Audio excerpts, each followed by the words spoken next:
Boa tarde a todo mundo. Vou deixar o recording aqui. Boa tarde aí para todo mundo. Em primeiro lugar, agradecer, né? Agradecer esse grupo querido aí de Sorocaba, com essa produção aí, essa fortaleza, né? Se mantendo inteiros minimamente integrados, né? Integrado é uma coisa que a gente vai falar hoje e provavelmente algumas vezes, pelo espaço para a gente poder conversar um pouco sobre esse filme, que para mim é uma verdadeira obra-prima, né?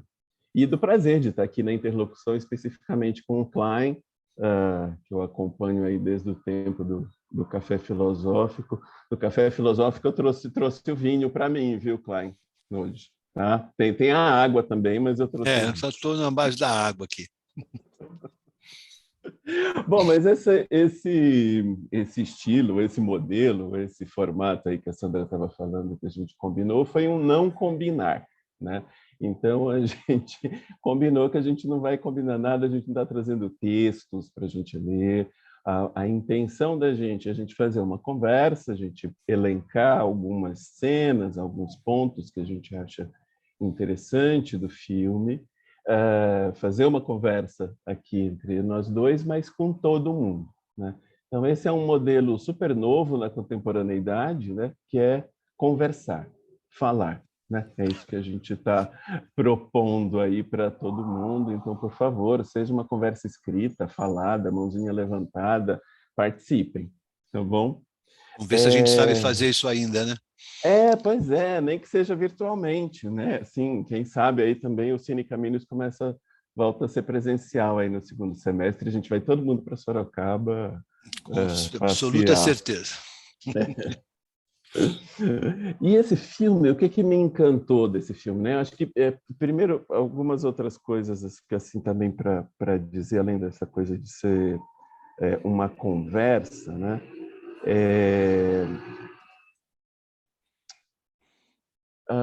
Que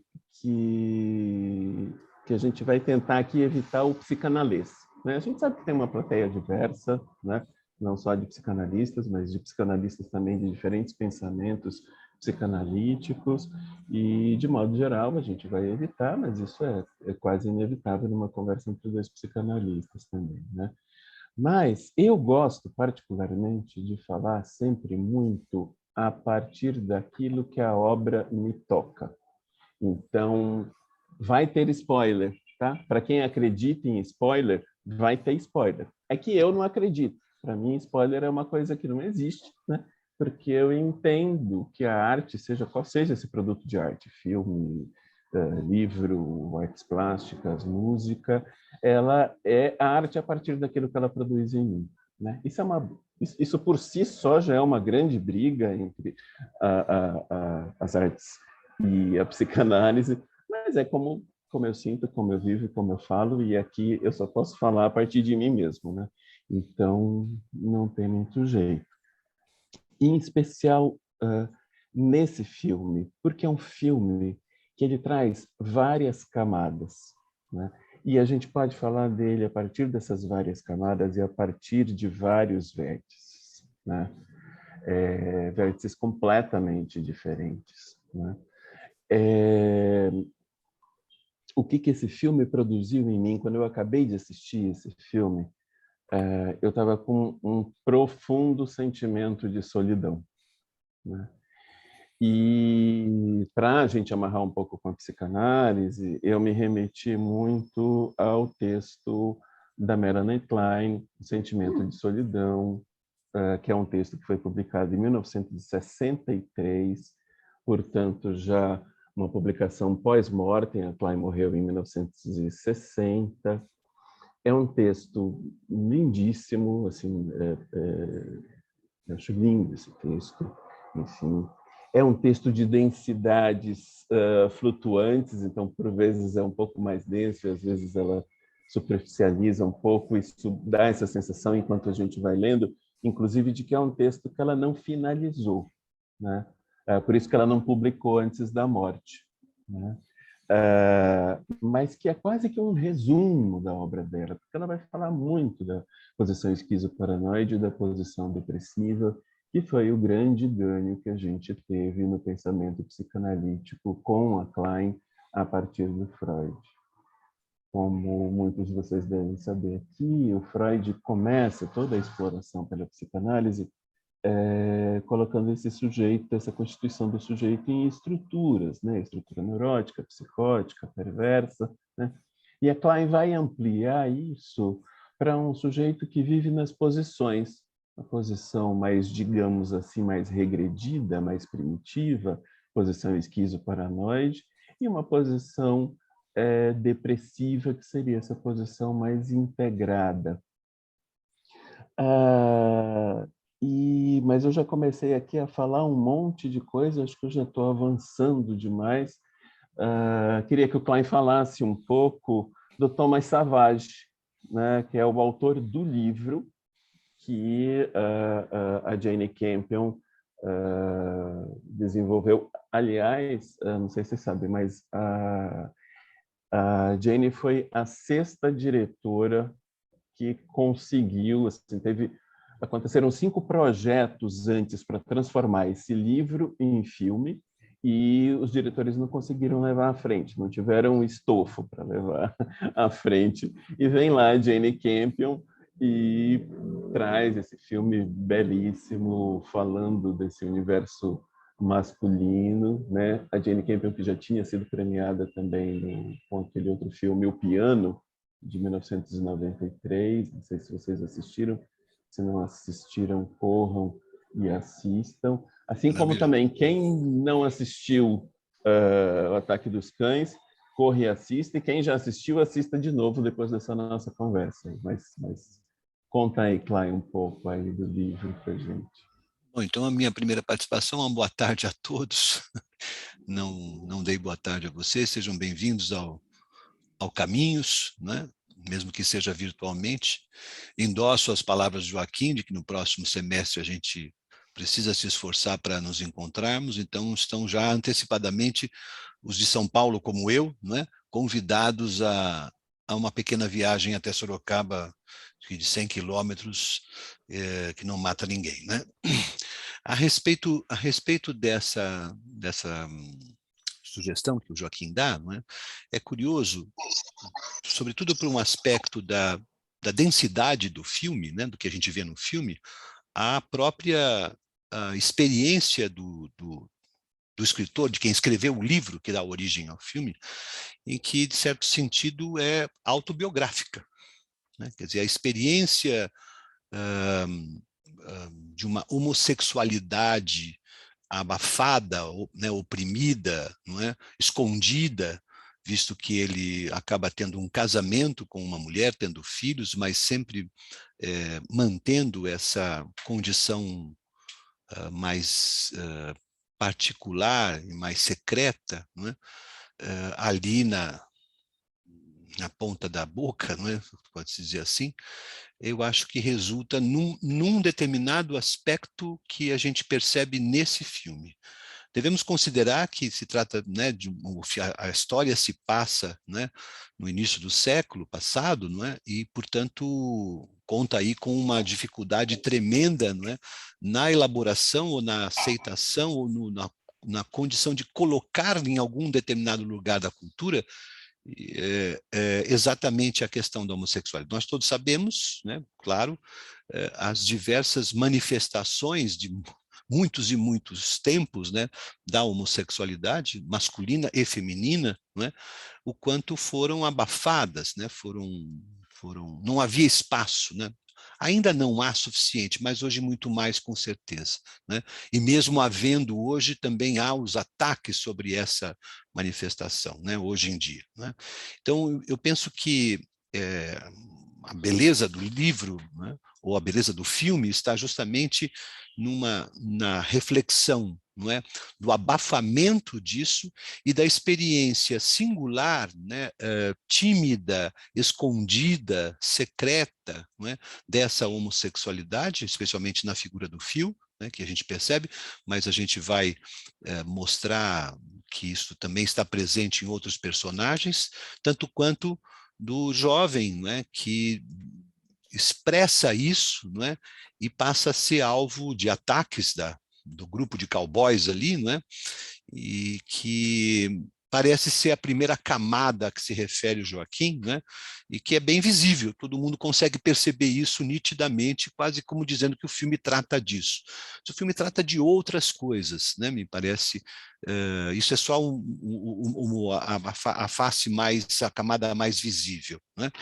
Então, talvez, né, a gente possa dizer, do autor do livro para essa obra, não é, para esse filme, exatamente a temática, não é, da possibilidade de encontrar um espaço na cultura, né, da elaboração e da presentificação dessa forma de sexualidade, né? Eu acho que isso talvez seja uma das camadas de uma das temáticas possíveis a serem abordados aqui, que eu acho que tem cada vez mais nos interessado nos tempos em que vivemos, né? Uhum, uhum. Só para a gente destacar esse aspecto, né, assim, que talvez já encaminhe um pouco, né, Joaquim, as coisas para o que a gente estava querendo, os momentos, né, em que essa homossexualidade, por exemplo, do fio, não é?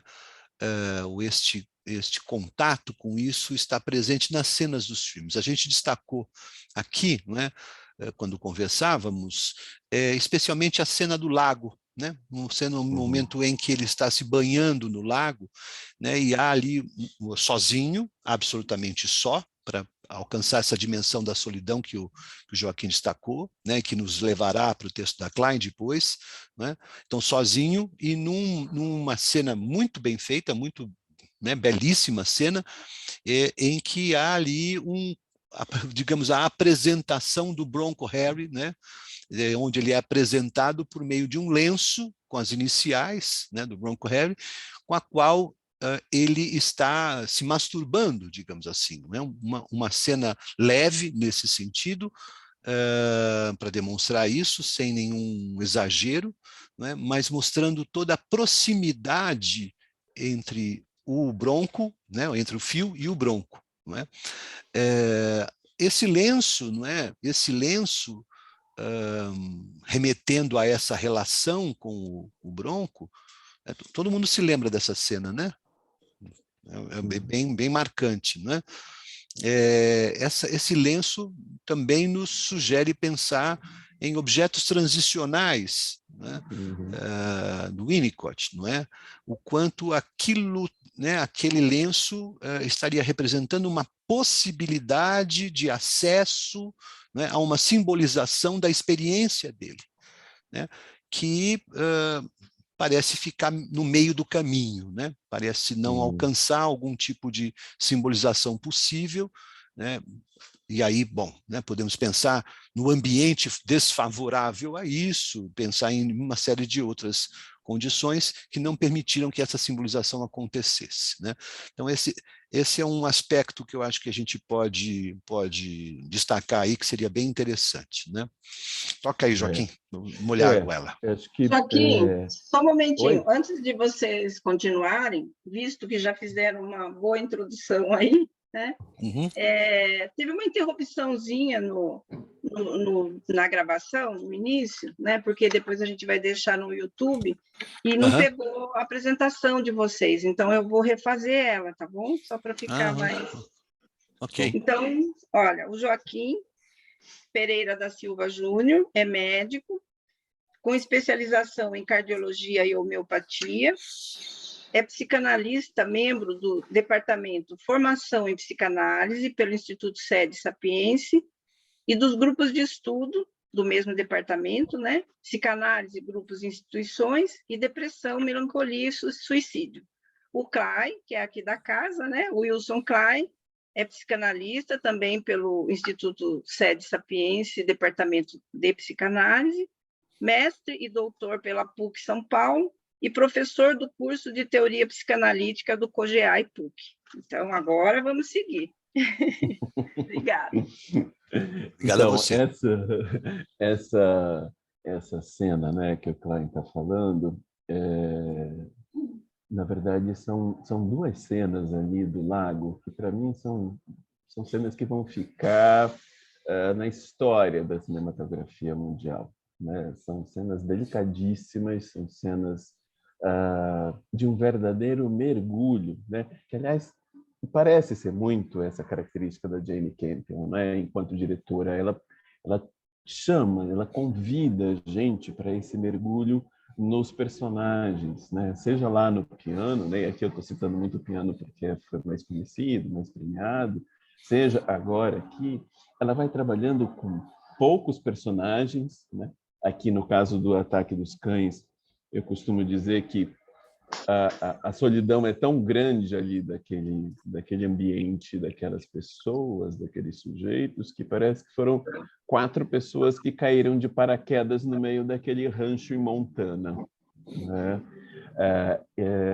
E que é um filme, na verdade, com esses 4 personagens, um filme de 5, porque existe o eterno Bronco Henry, que está ausente, mas que está extremamente presente, né? Então, a presentificação da ausência ali, né? E esse caminho, né, cada vez mais aprofundado em direção ao interior dos personagens, ela vai fazendo como que um retalho, e que a gente vai montando esse quebra-cabeça e é levado num ritmo cinematográfico, digamos, meio lento. Tem pessoas que acham o filme lento, mas que de lento não tem nada, porque ele é intenso, ele é denso, né? E que nos convida para essa abertura, né? Essas paisagens enormes, a região montanhosa de Montana, né? Ao mesmo tempo alternando com as grandes planícies, e aonde o ser humano, por vezes, aparece, os atores aparecem como se fosse um bonequinho perdido naquelas imagens enormes, a casa enorme.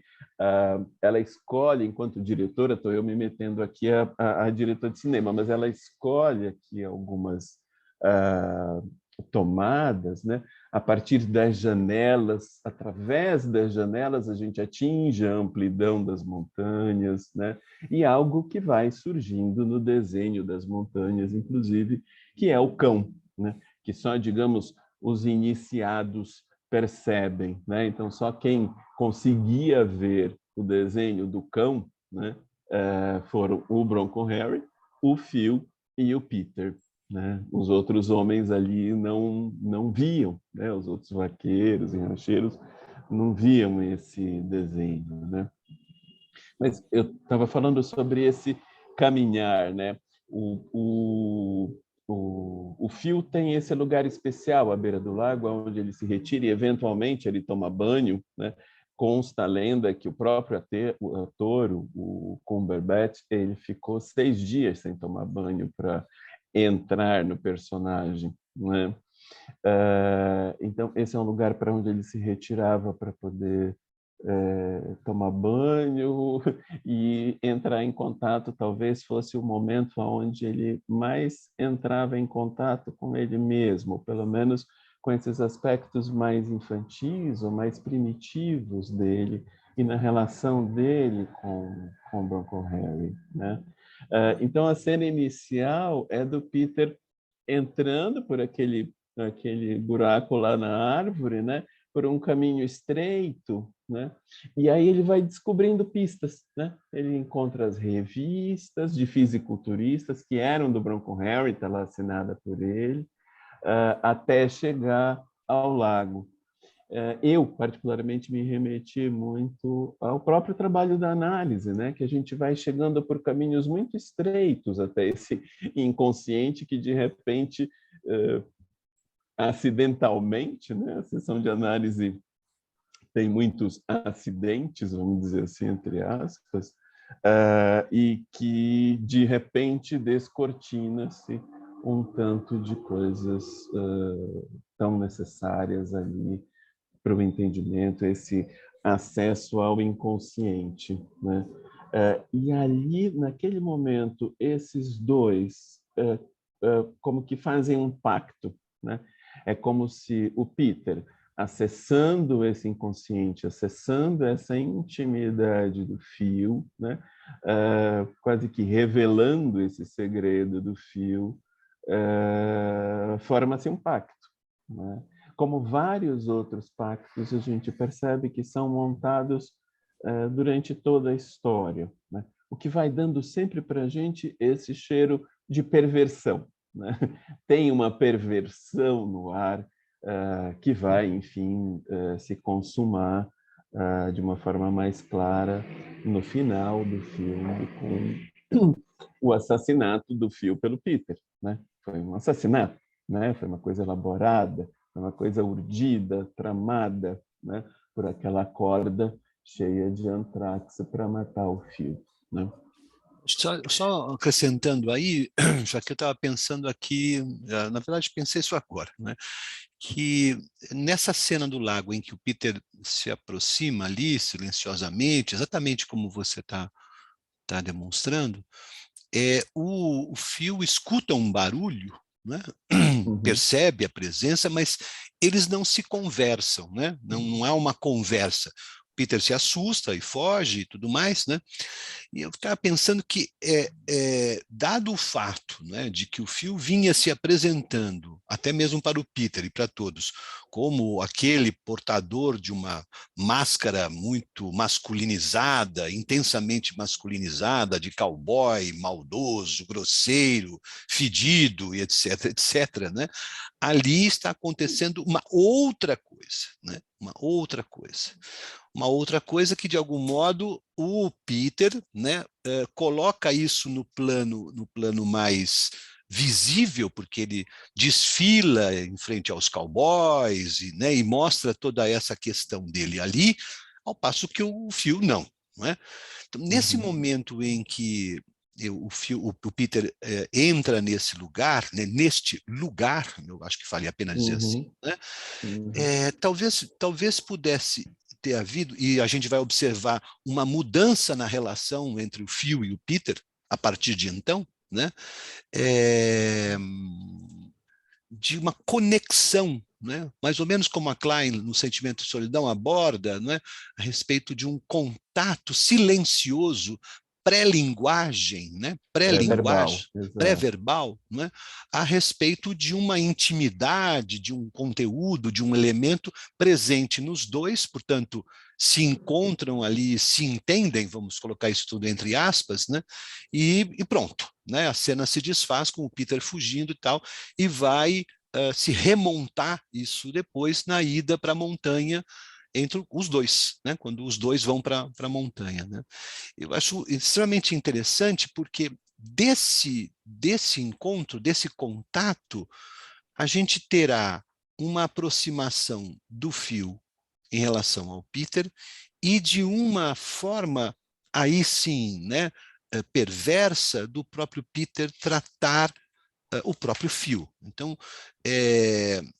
que talvez vá ser mediada por um outro elemento, que é a relação dele com a mãe, né, do Peter com a mãe.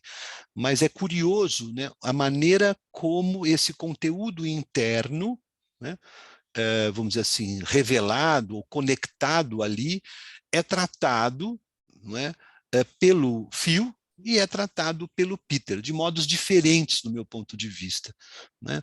Mas acho que toda a questão esquizoparanoide se enxágua, né? Toma conta do Peter nas cenas seguintes, né? Em relação ao próprio Phil, e não é a mesma coisa, no meu ponto de vista, na relação do Phil com o Peter, né?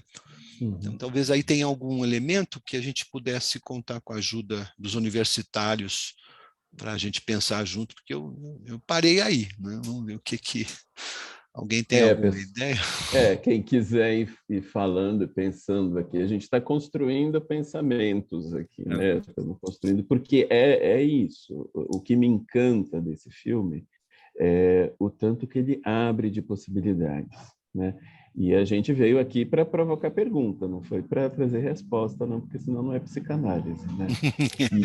E foi daí que eu comecei, inclusive, falando da minha experiência pessoal, pensando sobre esse filme, né? Eu vi esse filme naquela virada, né, de final de ano, início de ano, festas, férias, né? E vi alguns filmes seguidos, né? Então eu vi o Don't Look Up, né? O Não Olhe para Cima. Depois eu vi A Filha Perdida. Depois eu vi o A Mão de Deus e por último eu vi o Ataque dos Cães, né? E foi muito interessante essa trajetória cinematográfica que eu fiz no final do ano, início do ano, porque comecei com o Don't Look Up, que é, né, uma água com açúcar americana, hollywoodiana, apesar de ter toda a temática do contexto ao capitalismo, mas é até engraçado os capitalistas questionando o capitalismo e tal. Uma coisa meio, tá bom, chega, né? Depois tem A Filha Perdida, né? Também baseada no romance da Helena Ferrante, também baseada no outro livro, e que tem uma beleza cinematográfica também, que ainda não viu, já teve aqui no Cine Caminhos, pode resgatar lá a discussão, que foi com a Olivia, e que traz toda uma beleza cinematográfica e todo o drama do feminino e da maternidade, enfim, tudo isso que nos assola desde sempre até hoje. Depois, A Mão de Deus. Gente, quem não viu A Mão de Deus, corra e veja, porque é um resgate de Fellini. Fellini ainda existe. Quando a gente acaba de ver o filme, a gente diz, Fellini ainda existe, e ele está encarnado no Paolo Sorrentino, então um filme também belíssimo. Depois esse filme aparentemente árido, seco, meio lento, mas que provoca na gente esse monte de questão, esse monte de pergunta. E eu fiquei muito me interrogando essa coisa. Por que da solidão? Né? Por que eu fui ficando com essa coisa da solidão? Claro, cinematograficamente tem toda essa questão dos planos que eu já comentei, mas são esses sujeitos completamente ensimesmados. Cada um tem a sua tragédia e o seu drama pessoal, né? Parece que o vínculo entre esses personagens é frágil, ou pelo menos ele é muito rico de ataque, de ódio e de pouco amor, né? Mesmo essa relação do Peter, o filho, com a mãe, né? Que relação é essa, né? E essa semana eu estava pensando numa coisa que é o seguinte, não sei se vocês lembram de uma cena que ela está com enxaqueca, a gente não sabe se ela está ali na abstinência do álcool, se está cheia de álcool, a gente não sabe direito o que está acontecendo ali, e ela vê o Phil se aproximando e o Peter está ali junto com ela, e o Peter meio que sempre tentando proteger essa mãe, né? E aí ele meio que vai na direção do Phil, como se fosse dar algum tipo de interferência, limitação, e ela vira e fala, não, deixa, é só mais um homem, né? A forma como ela fala isso, eu não lembro agora exatamente, deixa eu ver se eu acho aqui como foi a frase dela, é apenas mais um homem, né? A forma como ela fala isso, ela coloca o homem nesse lugar de total desprezo por algo que parece que traz esse masculino que a gente falava do início da masculinidade tóxica. Mas é mais do que isso, né? É algo que está aquém, como diria o Freud, está aquém, não está além, está antes de tudo isso. O que é que representa esses homens, então, para ela, né? E aí a pergunta que me vem é, bom, então, o filho dela não era homem? É isso? O que é essa relação de mãe e filho, né? Que eu acho que linka com o que o Klein estava falando, né? Eu fui para um lugar do tipo, bom, eles estão tão aderidos, né? Ela é aderida não só ao álcool, mas ao filho, e ele a ela, né? Numa relação tão simbiótica ali, que é como se ele não existisse, né? Ele é ela e ela é ele, pelo menos para ela, né? Tem um tanto da recusa, inclusive, desse sujeito de perceber que essa mãe é a mãe, né? A interdição parece que está sempre muito frágil em todas as relações, né? nas relações do Bronco com o Phil e até mesmo com o George também, né? Mas em todas as relações parece que isso está muito frágil, né? A questão do incesto, a questão da barreira, a questão dos limites, parece que está muito frágil, a qualquer momento pode se romper, né? O próprio casamento do George parece ser um rompimento desse contato entre o Phil e o George, né? Que dormiam no mesmo quarto até a idade quarto. adulta, em camas de solteiro, e quando estavam na estrada, dormiam na mesma cama. Exatamente. Inclusive, né? Ela entra como uma ameaça aí nessa história, né? A Rose, Ela entra como uma o casamento ameaça, entra como uma ameaça. E tudo que o George quer é só não ficar mais sozinho, né? Ele fala isso naquela cena, que é uma cena pueril, né? Assim, que ela chama ele para dançar e tem uma coisa um pouco mais erótica, mais adulta. Então, voltando do casamento em direção ao rancho, ela pede para parar, para eles terem um momento ali mais íntimo, e ele começa a chorar, né? E aí ele fala, como é bom não estar mais sozinho, né? Então, é de uma solidão e de um abandono, né, de si próprio muito grande, né?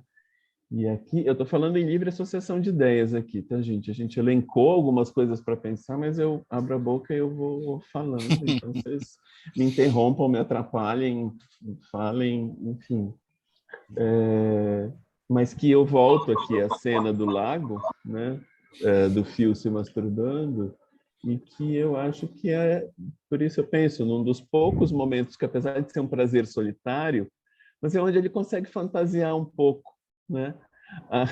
Aquela cena, do ponto de vista plástico, para mim, parece Shakespeare, parece Sonhos de uma Noite de Verão, aquele lenço que mais parece um véu, né? Parece as ninfas à beira do lago, na mata, e todo mundo se encantando ali. Então, eu acho que é um dos poucos momentos de fantasia mesmo do filme, que remete, como o Klein falou também, a gente estava pensando aqui, quase que um objeto transicional mesmo, aquele lenço, né? Que remete a esse pai idealizado, né? Esse Bronco, o Henry, absolutamente idealizado, venerado, idolatrado, enfim, né? E, portanto, inatingível, o que aumenta a solidão e o abandono. Não sei se faz sentido para vocês, mas quanto mais eu idealizo, quanto mais... se eu idealizo, eu estou no pleno exercício do narcisismo e a onipotência, né? Então, eu preciso chegar nesse lugar da perfeição, do idealizado, que a gente sabe que não existe. Então, isso automaticamente aumenta essa solidão, né? Mas o Carlos levantou a mão ali. Vamos ver qual que é a bomba que o Carlos vai trazer para a gente aqui. Uma questão também da Socorro. Oi, Socorro, boa tarde. É que eu não estou vendo a Socorro. Ela só aqui na mesa chat, comigo, mas né? não na tela. Você quer falar, Socorro? Quer colocar? Pode falar. Simples, né? Eu queria saber o que vocês acharam daquela primeira cena do lago, né, que o Phil toma banho. Ele primeiro se suja todinho, para depois ele tomar o banho. E eu achei muito interessante aquilo, né? Qual é a necessidade de uma pessoa que já é suja, né, porque ele não tomava banho, se suja mais ainda para poder depois se limpar. Eu achei tão estranho aquilo, tão contraditório, mas ao mesmo tempo muito pertinente. O que vocês acharam disso? Eu queria saber. Sabe que essa foi uma das perguntas que eu me fiz, que eu não tive uma resposta muito elaborada, assim, não, mas eu fiquei muito pego também por essa cena, assim, o máximo que eu cheguei foi de imaginar esse sujeito da terra mesmo, né, que precisa quase que dessa materialidade para se integrar mais a um tanto de sentimento, né, porque todos os personagens, né, têm essa dificuldade de contato com o sentimento de fato, né? Todos eles têm muita dor, mas poucos têm sofrimento. Poucos momentos têm sofrimento, né? Dói muito. A gente sai doído do filme junto com eles, mas a maioria deles não consegue sofrer, né? Não consegue traduzir essa dor, não consegue elaborar essa dor de alguma forma, simbolizar. Eu estava pensando, Socorro, a respeito dessa questão, assim, também me chamou a atenção, mas agora articulando tudo aqui, talvez pudesse. A gente está pensando que esse momento do lago, não é, trate exatamente de uma experiência bastante primitiva do fio, né, de uma condição regressiva do fio, e talvez isso nos desafie numa questão, né, nos desafie exatamente na forma como a gente pensa a sujeira, né, ou as fezes, né? Quer dizer, as fezes, para o mundo dos adultos, é alguma coisa a ser rejeitada, o mau cheiro, né? E o mau cheiro é uma coisa que vai aparecer em muitos outros momentos, né? O mau cheiro e tudo mais, remetendo a esse lugar como diz o Abraham, né? Moralizado, né? Ele fala de como é que é, fase anal moral, alguma coisa assim, não é? Porque é uma passagem da transformação da experiência de prazer das fezes a uma experiência moralizada das fezes que faz justamente a criança começar a olhar as próprias fezes como uma coisa suja, tal como a mamãe que vai limpando o bebê, né, tirando as fezes, seu porcalhão, ai, que fedor esse cocô seu aqui, não sei o que lá, dando a conotação justamente às fezes de todos nós, né, bastante, né, repugnante, né? E ali naquela cena, não é, considerando essa questão anal, por exemplo, o quanto as fezes proporcionam prazer à criança, né? E não o desprazer, né? Seja pelo controle, né? Seja pelo próprio contato. A Klein fala a respeito de uma experiência muito interessante, né? Que o calor das fezes no contato com as nádegas, não com o corpinho da criança, né? O calor, a temperatura das fezes proporciona um prazer, uma satisfação ali. Então eu pensava sobre essa coisa de se sujar, né, o quanto que se sujar de cocô, né, se sujar de fezes ali, seria exatamente essa experiência relativa a uma regressão, a uma condição, um prazer muito primitivo, né, relacionado aí às fezes e tudo mais.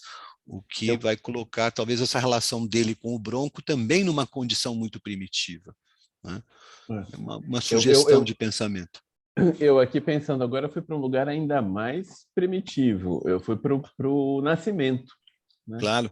Porque é como se esse sujeito, a cada vez que fosse ao lago, né, ele nascesse de novo, ele chegasse a ao prazer originário, né? E aqui eu associo também com o incômodo que ele teve quando ouviu o irmão, né, o George e a Rose transando no quarto quando eles chegaram do casamento, né? Como ele ficou incomodado, perturbado com aquilo, com o barulho que eles faziam no quarto.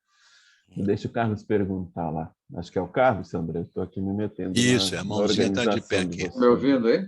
Sim, perfeito. Bom, eu vou fazer alguma colocação, tudo também, como disse Joaquim, aí na base da associação. Boa. Bom, o que me ocorreu com relação a Socorro, colocou, é que ele não foi sujar, ele foi se limpar. Ele retornou, você falou da origem, né? Do útero, etc. Eu acho que ele foi para a limpeza, ele foi para o autêntico, né? Que seria esse primitivo, esse primário, atrás, né? Próprio, né? Então, eu sinto que ele foi ali, cada vez que ele mergulha ali nessas fezes, né? Ou nessa terra, né? Ele está mergulhando na origem. Bom, aí a associação que veio, como eu estava falando há pouco de objeto transicional, também é a capacidade de estar só. Eu vou colocar ali de associação livre, não estou procurando responder, não. Estou apenas associando. Nenhum de nós aqui estamos respondendo nada. Tá bom. A capacidade de estar só, que o Winnicott pontua. Tá? O outro detalhe com relação... Na realidade, eu estou fazendo perguntas, né? Nessa relação dele, a questão homossexual, uma certa eu acho que poderia ser até um certo chavão, viu? Mas acho que talvez coubesse ali uma fidelidade dele.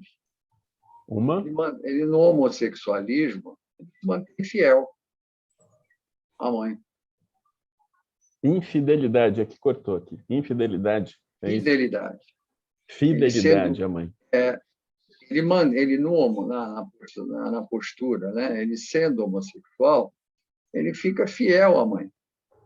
Isso pode ser um clichê, um chavão, mas foi o que me ocorreu.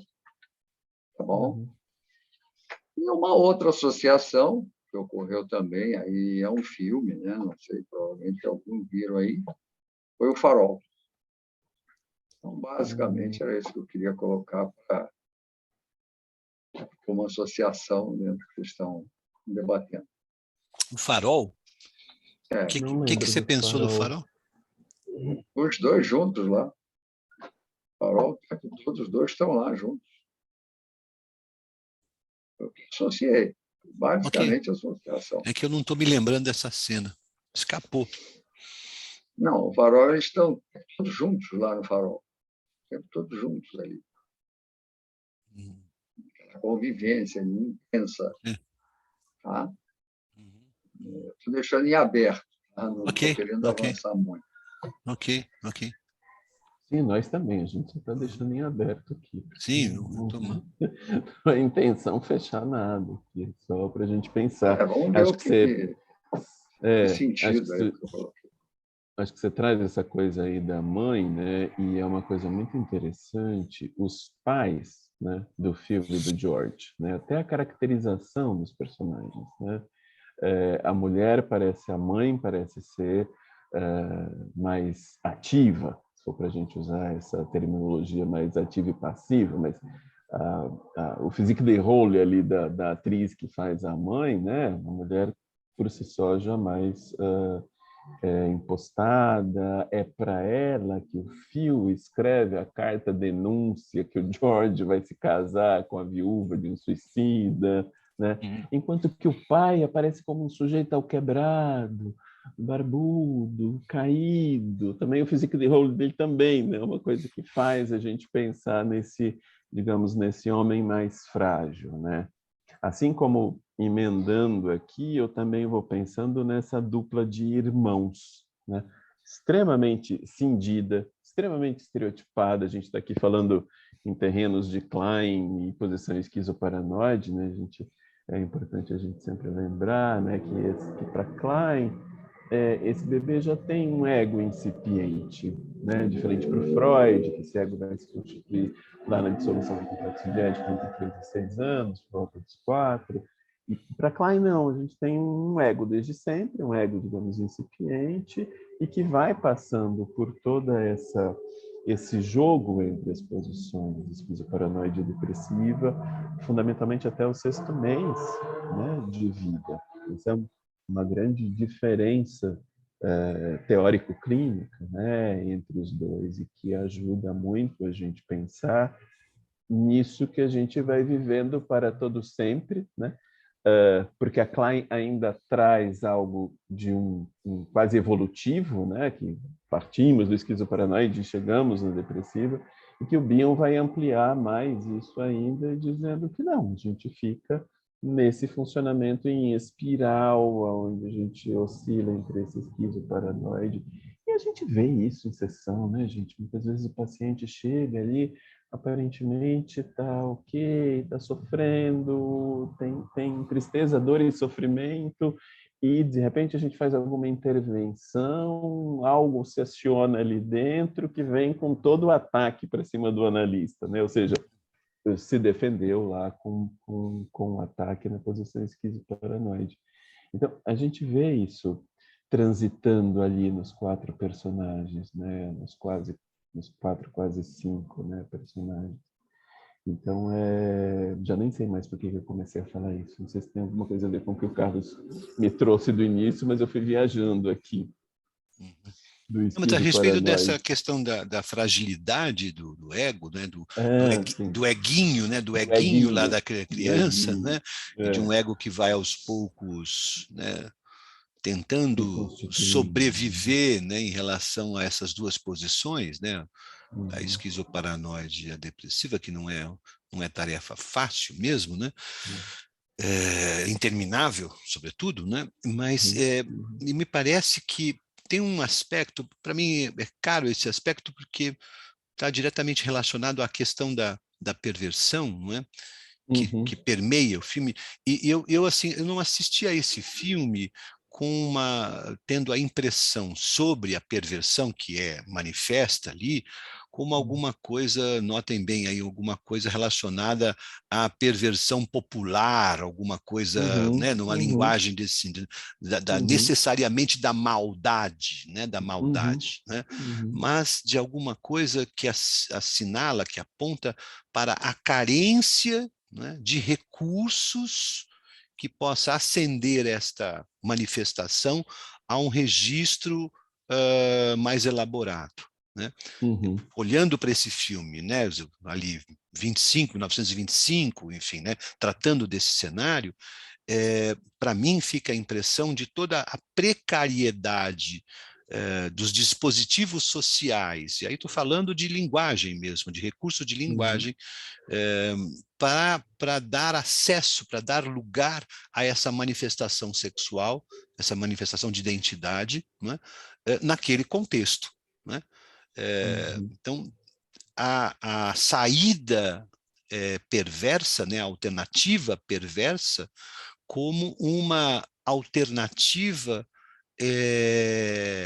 pela fragilidade, pela impossibilidade, pela falta de recursos, né, do próprio dispositivo cultural, né? Então, assim, a linguagem é insuficiente, a cultura é insuficiente, e há alguma coisa muito singular, muito presente em cada um deles que não consegue acesso.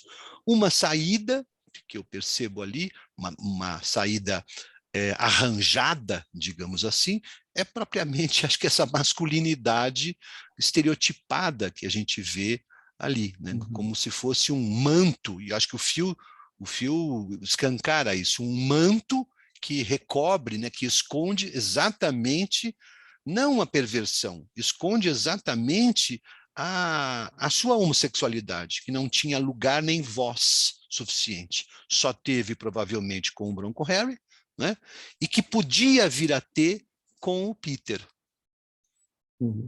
Né? Podia vir a ter com o Peter. Né? Exatamente. Né? Como se ele tivesse encontrado alguém que falasse a linguagem dele, ou que pudesse dar espaço para a linguagem dele.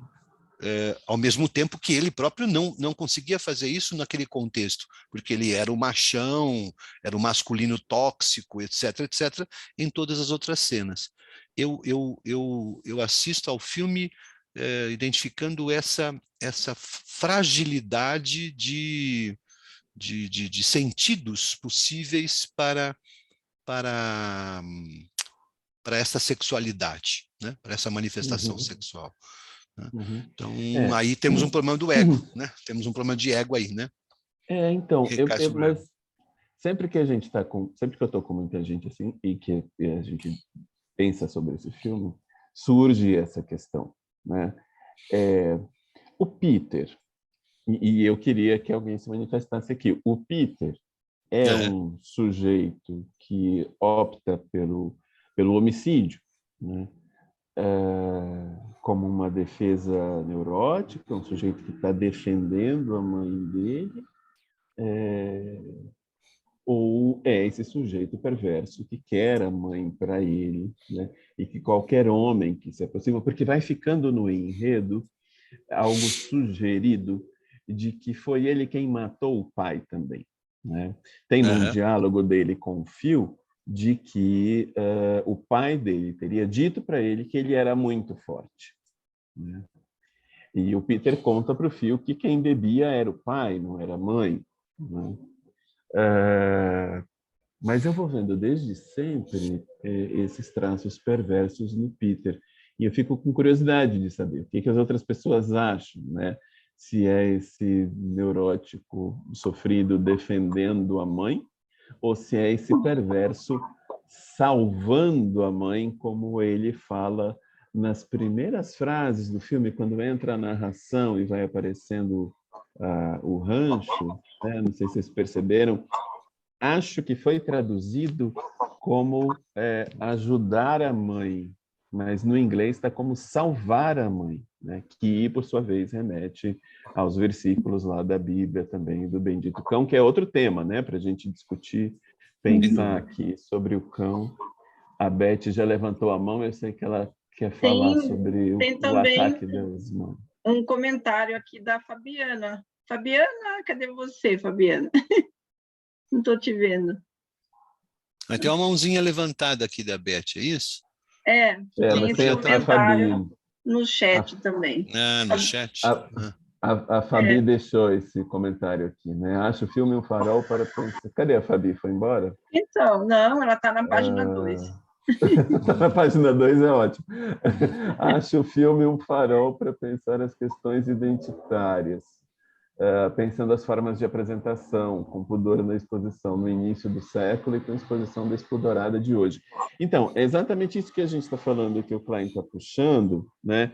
E que a gente até meio que quase que combinou não entrar muito nas questões identitárias, mas a gente poder falar mais das questões de identificação, né? Sem dúvida. A psicanálise mais como campo das questões da identificação e da constituição desse sujeito, né? Do que propriamente das questões identitárias. Claro que faz parte, né? Claro que as questões identitárias fazem parte desse processo, mas elas aparecem, digamos, no final do processo da identificação. Né? Falando aqui de um jeito mais freudiano, né? E os freudianos aqui presentes, por favor, possam se manifestar. Mas essa é uma questão atualíssima da psicanálise, né? Como é que se atravessam os recortes de gênero, raça e classe, né? Sobre esse sujeito dos tempos de hoje, aliás, dos tempos de sempre, né? Mas que hoje estão muito mais possíveis de serem falados e experimentados. Então, com certeza, a gente também vai para um caminho de psicanálise que está sendo construído. E eu acho que isso que é importante, né? Porque a gente acaba, muitas vezes, pensando na psicanálise como uma foto e esquecendo que pode ser um filme, né? E vice-versa, né? Então, vai para lá e vai para cá, tem os dois caminhos. Como diria o Bion, do inconsciente para o consciente e do consciente para o inconsciente, né? Tem essas duas trilhas.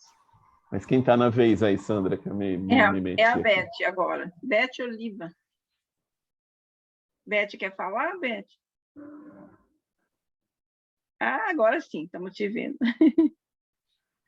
Acho que você tem que ligar o som. Seu microfone, Beth. Tá muda. Assim, desculpa. Agora. Olá, pessoal. Agora estão ouvindo. Eu me apresento, eu sou neófita no grupo, foi Joaquim que me convidou hoje, num outro grupo que participamos. Eu vi o filme agora à tarde, gostei muito, achei o filme maravilhoso. Mas eu tenho que fazer um adendo, eu não sou psicanalista, eu sou antropóloga de formação. Que ótimo! Aí, o que eu tinha escrito, porque o que eu queria elaborar aqui um pouco, assim, foi uma dúvida, eu saí do filme com uma grande dúvida, né? O que eu me perguntei ao final, quem é esse cão, né, a que o filme se refere? Essa expressão, ela marca muito, marca até a apresentação do Salmo e tal. Eu li como se o cão, se o Peter fosse, talvez o cão, né? Que fosse alguém que aparece para resolver algumas questões em relação à falta de solução para alguns impasses dos outros personagens. Né? Ele é um enviado assim, para resolver o problema. Como no caso do Phil, a morte seria uma solução para o impasse pessoal e psicológico em que o Phil estava envolvido, né? Que era uma vida sem solução ali, né? Assim, um futuro sem solução.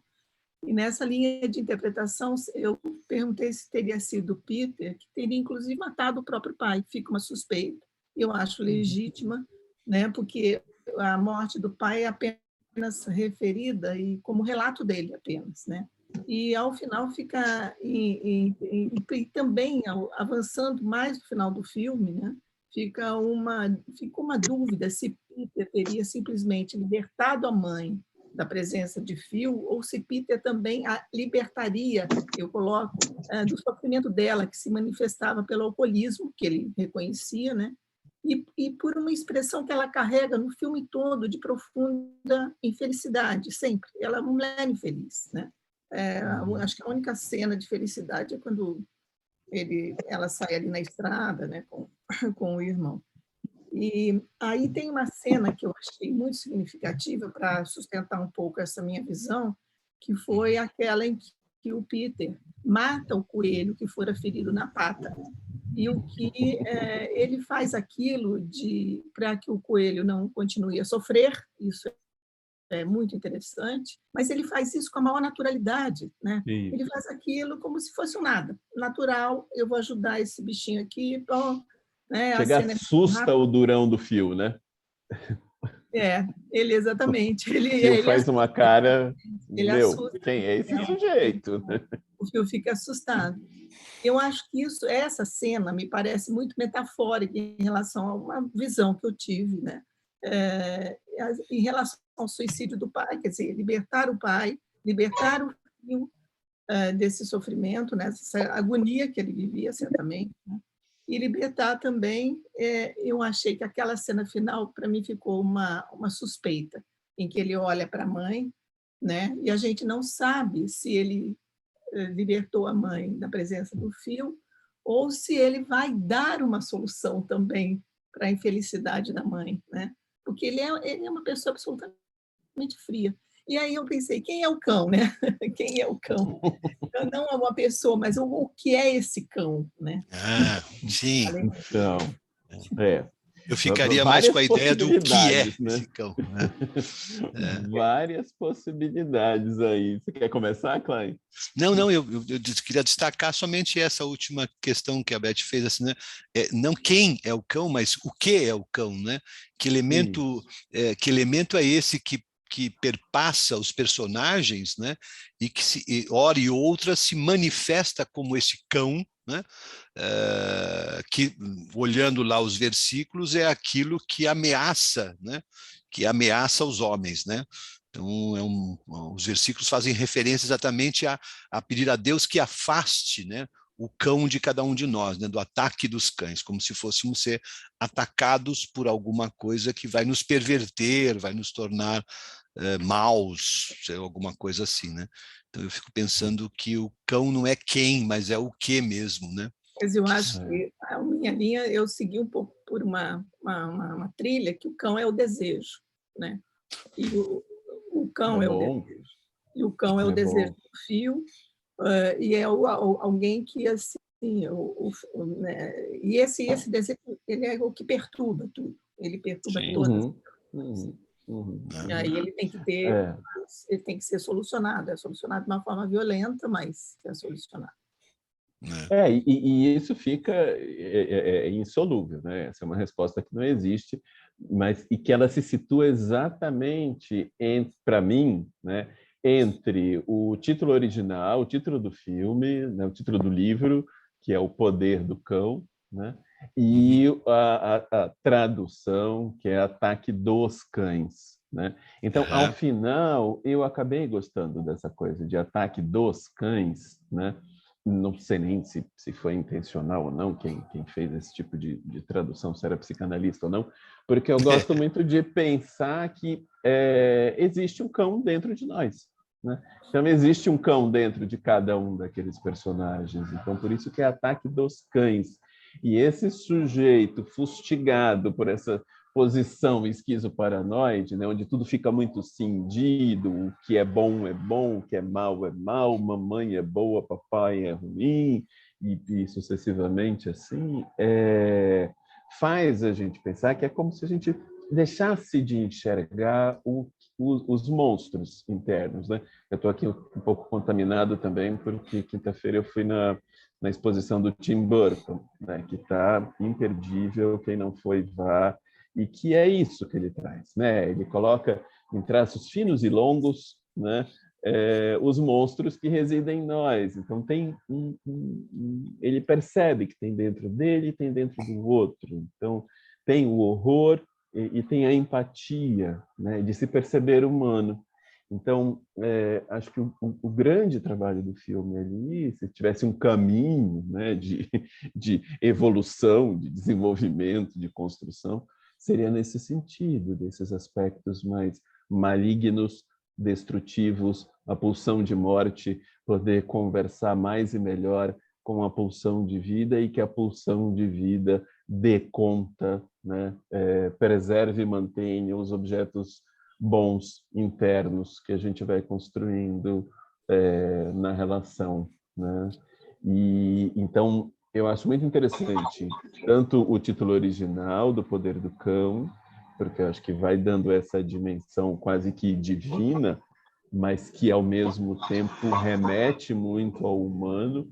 Então eu acho que acaba não perdendo quando traz para o Ataque dos Cães, nesse sentido de a gente pensar no cão que habita em nós. E em relação ao final e a essa coisa o Peter fica meio que feliz de ver que o Phil morreu, mamãe está chegando com o padrasto em casa, eles dão um beijo ali amoroso, parece que tem um final feliz, né? E eu realmente acho que a minha leitura foi que assim, o George é um sujeito inofensivo, né? Ele é literalmente colocado como o gordo balofo, burro, que não faz nada, que ia mal na escola, colocado estereotipado mesmo desse jeito no filme. Então, é como da dupla de irmãos que eu falava lá atrás, a gente tem aí esse sujeito passivo, inoperante, não resolutivo. Então, ele não oferece perigo para a mãe. A mãe vai poder continuar no alcoolismo, né? Porque ele não vai intervir nisso. Ele parece até que ignora, né? Ele ignora o alcoolismo dela. Exato. O único movimento que ele faz de cura, entre aspas, é pegar a garrafa do álcool e despejar o álcool na pia, mas que também isso, para ela, propriamente dito, ele vai tratá-la como um bebê, né? Vamos tirar o brinquedo daqui da frente para ela não brincar mais, né? Mas não contribui, de alguma forma, para a mudança dessa pessoa. A relação gira em torno dos três, né? Do triângulo ali. Exatamente. Tem duas mãozinhas aí. Tem a Cristina e a Socorro. Ih, travou Manda você, aí, Sandra. dona Cristina. Cristina? Só uma coisa antes. De alguma forma eu respondi, Fabi, depois você me avisa. Se a gente te responder. Cristina? Oi, Cristina, eu não estou conseguindo pôr minha foto aí, mas vou conversar. Sou amiga do Joaquim, sou amiga da Socorro, sou pediatra, e aí eu tive um viés muito pediátrico nesse processo. Segura que aí vem, hein? Segura que aí vem história. Primeiro, com várias questões, né? Eu ia começar falando do que o Joaquim falou, da possibilidade do assassinato que o Peter fez. Eu acho que a primeira pessoa que ele assassina é o pai dele. Nesse momento, é muito interessante a frase que ele fala, que o pai bebeu até morrer e que ele vai e corta a corda. Meio, né, como se ele tivesse matado o pai. Enquanto ele já está pensando, eu achei ele psicótico total. Ele já está pensando em matar o filho. Porque eu achei também a Rose altamente manipuladora e altamente sedutora com esse filho. E esse filho faz um processo de, ao mesmo tempo, super sensível no começo, frágil. A primeira cena dele é de uma fragilidade absoluta. E que o Phil é de uma grosseria absoluta. Ele faz florzinha e o Phil queima a florzinha, muito, né, básico. Mas só um adendo aí, Cris. A florzinha é de papel, né? Que ele coloca no túmulo do pai. Ele põe, absolutamente sem vida, né? Mas no começo eu até entendi, porque era tudo tão sem vida que até achar uma flor naquele deserto era ruim. Então ele estava fazendo uma flor para o pai para manter uma coisa bonita para ele. Até Só que não, visualizei né? nesse começo. Eu achei que o começo foi muito de colocar ele como o ser sensível e o Phil como o ser grotesco, bronco. Só que daí, assim, continuando, onde eu falo que eles não têm pai, a relação dos dois era uma relação que quem chamava para relação... A solidão é o básico da relação deles, eu acho. Mas quem chamava para relação era o Phil. O outro ficava quieto o tempo inteiro. E o Phil fala que eles eram Rômulo e Remo, né? E quem tinha criado eles foi o Bronco, que no final era o grande lobo que deu a vida para eles. Só que não chegou perto do George, chegou perto do Phil, né?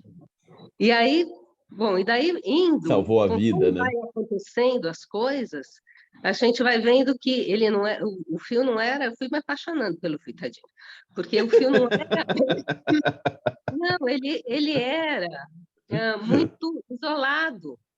Ele tinha que se manter, ele precisava de um contato com as pessoas que ele, né, com os outros vaqueiros, só que não tinha relação nenhuma profunda com ele. Ele ansiava não o contato externo, o contato profundo. Alguém que enxergasse a mesma coisa que ele enxergava. Eu acho que é aí que ele se apaixona pelo Peter. Aí que ele se identifica com o Peter, quando o Peter enxerga o cachorro na montanha. Que ele acha que é possível, né? Ele acha que Mal ele alguém sabia o que estava ali, né? Alguém viu o que ele está vendo. Fala, nossa. Então ele começa a se aproximar do Peter. Sim. E aí o Peter que começa a sacanear e a usar essa aproximação para defender a mãe. Aí eu acho que é bem psicanalítica. Mata o pai, é a mãe, mata todos os homens. É um Édipo rasteirão, assim, né? Bem assim, um Édipo de beira de estrada, assim.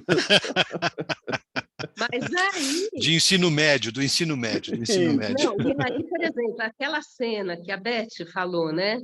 Do Peter... Do Peter... Bom, o Peter matou o coelhinho, ele não estava nem aí com o coelhinho.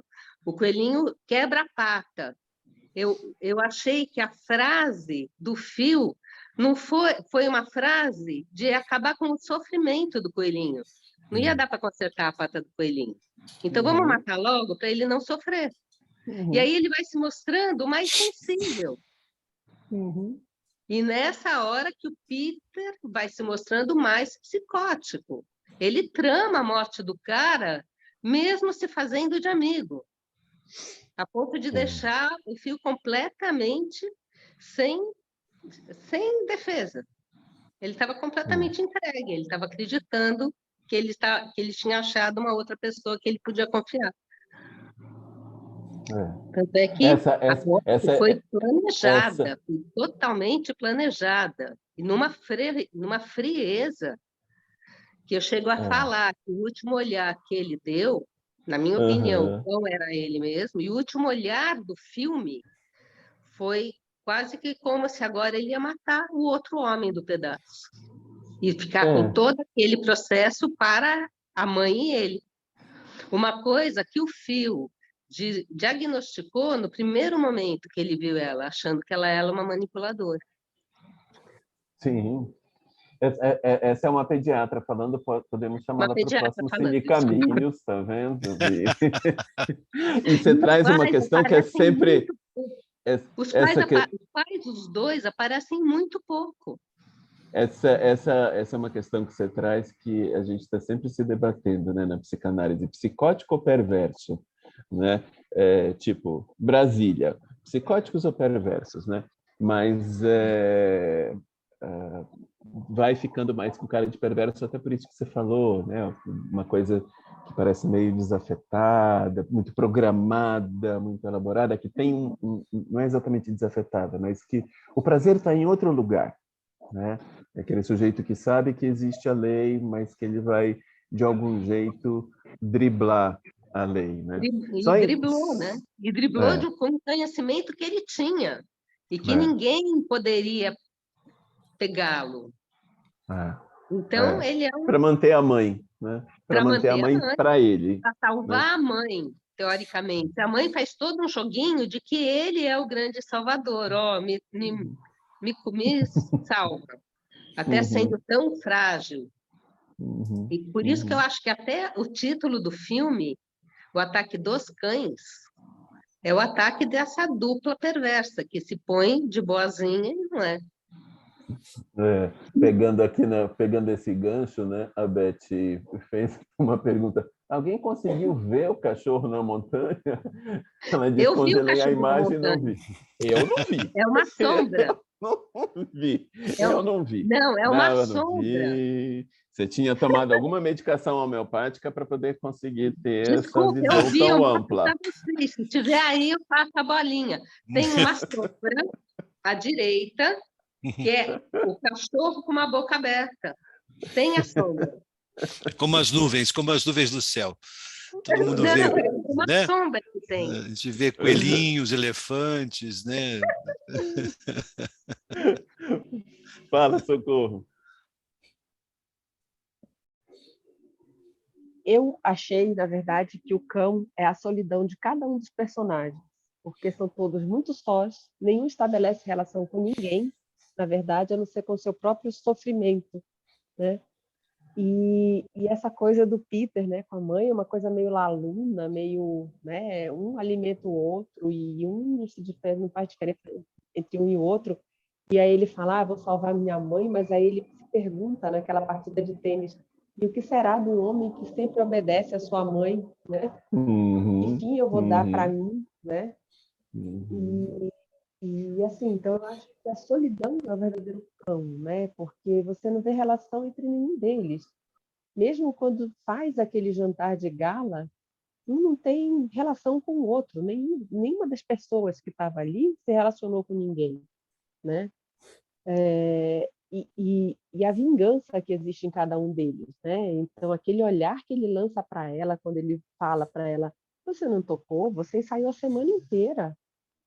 E ele lança um olhar para ela de uma perversidade tão grande e de uma vingança também. E aí eu te peguei. E ela, né? Ela dá um olhar tão assim desesperado para ele. E essa coisa, né, do menino, eu não vou salvar minha mãe birosca nenhuma, porque ele só faz empurrar a garrafa de álcool para baixo do travesseiro, né? Então ele mantém ela no alcoolismo também, né? Então eu fiquei pensando no que é a solidão de cada uma daquelas pessoas, né? Um homossexual que tem que posar de machão em 1925, uma mulher alcoólica, né? Que devia ser muito mais comum nos homens, e imagina você dizer que você bebe, né? Uma mulher que não tinha voz para nada, que dirá para dizer que era alcoólica e pedir ajuda, né? O outro que é a sombra do irmão, né? Que sabe Deus se foi visto pelos pais, que provavelmente não viram nenhum dos dois, né? Porque eu acho que nem se veem os pais entre si, tirar os filhos, né? E esse fio, o Peter, né? Desculpa, que sei lá que estrutura é essa, mas assim, para mim me pareceu uma coisa muito, sabe aquelas coisas de interseção de conjunto de matemática, que chega uma hora que tem, né? Pareceu muito aquilo. Então, assim, que raio de mãe é essa? Que ele chama de Rose, ele não chama de mãe. O pai ele chama de pai, mas ela ele chama de Rose, né? Como se ela fosse uma outra pessoa. Não tem nada a ver contigo, mas ele quer sempre ela perto dele também, né? E ele sabe o segredo dela, então ele manipula isso, né? E ela é a coitadinha, meu Deus, o Peter toma conta de mim, só que não, né? E também convoca ele para esse lugar de ser o homem dela, né? É tudo muito estranho, muito sofrido, muito complicado mesmo. E eu não vi o cão também, tá? Eu acho que essa ideia, né, de você destacar também a solidão, né, é aquilo que a gente conversava, né, Joaquim? Acho que o que salta do filme, né, o que sobra do filme, né, é a presença dessa solidão e talvez, né, e aí a gente pode meter a colher nessa história, né, de olhar para esta solidão numa das camadas e aprofundá-la e pensar exatamente na perspectiva kleiniana da questão da solidão, né? Do quanto esse elemento que está lá dentro, né? Esses objetos internos estão numa condição tão precária de convivência com o próprio sujeito, né? Que saindo dali do lago, ou saindo do momento mais silencioso, não encontra nenhuma possibilidade de manifestação. E aí o que vai sobrando para a gente é exatamente isso que a Socorro estava dizendo. Você olha, você só, todo mundo ali é só, absolutamente só, né? E uma solidão, né? Indo de Klein a Winnicott, não é? Incapaz de estar com o outro, né? Não uma capacidade de estar só na presença do outro, mas incapaz, né? Incapaz, né? Faltam recursos para poder ter a sua individualidade, a sua idiosincrasia na presença do outro, né? No contato com o outro. No contato com o outro eu preciso vestir uma roupa, né? A gente chegou até a conversar sobre falso self, né, Joaquim? Isso, né? Que como uma... né? Esse texto da Klein, né, ele é muito, muito ilustrativo. Ela se dedica mais à solidão no sujeito, entre aspas, normal, né, trazendo, inclusive, falando, inclusive, que isso pertence a todos nós, exatamente por conta desse conflito em direção a uma posição mais integrada, que acaba nos deixando, de alguma forma, sem esperança, né, na necessidade premente de sustentar essa solidão, né? E aí ela também fala do que é a solidão no esquizofrênico, no que era chamado antigamente a psicose maníaco-depressiva, sugere alguns caminhos de mitigar essa solidão, mas acaba dizendo que é inexorável, que não tem jeito mesmo. E um dos aspectos dessa solidão é também quando ela relaciona o sentimento de pertencimento, né? A pertença, né? Se vocês permitirem, vou até ler um trecho dela aqui, desse parágrafo, que ela fala: supõe-se geralmente que a solidão pode derivar da convicção de que não há pessoa ou grupo a que o indivíduo pertença. Por mais que a integração avance, ela não pode acabar com o sentimento de que certos componentes do self não estão disponíveis, porque estão escindidos e não podem ser recuperados, né? Você jogou para fora e eliminou mesmo, né? Algumas dessas partes escindidas são projetadas para dentro de outras pessoas, contribuindo para o sentimento de que a pessoa não está em plena posse de seu self, que ela não pertence completamente a si mesma ou, portanto, a nenhuma outra pessoa. As partes perdidas são também sentidas como sendo solitárias. E aí, terminando o capítulo, né, o último parágrafo que coloca a espada sobre a cabeça da gente, diferente do filme. Concluindo, gostaria de reiterar minha hipótese de que, embora a solidão possa ser minorada ou aumentada por influências externas, nunca poderá ser completamente eliminada, porque a ânsia por integração, assim como a dor vivenciada no processo de integração, brota de fontes internas que permanecem poderosas no decorrer de toda a vida. Ou seja, fadados à dor, né, sofrimento. Mas caminhando. Caminhando em direção à integração, né? Sempre tentando, uma luta contínua. Tem a que Bética suportar, fala de novo. Né? Tem a Gisele também, que escreveu aqui. Gisele, quer falar? Antes da Beth colocar. Tá no chat, é isso? Tá, tinha escrito. Mas fala, Gi. Pela própria palavra, pelas palavras da Beth também me remeteram a isso, né? E esses cães no plural, eu pensei nesse estranho familiar em cada um deles, em que eles parece que cada personagem reconhece algo que no outro que chama um pouco para o que existe dentro dele, mas que ao mesmo tempo é silencioso, né?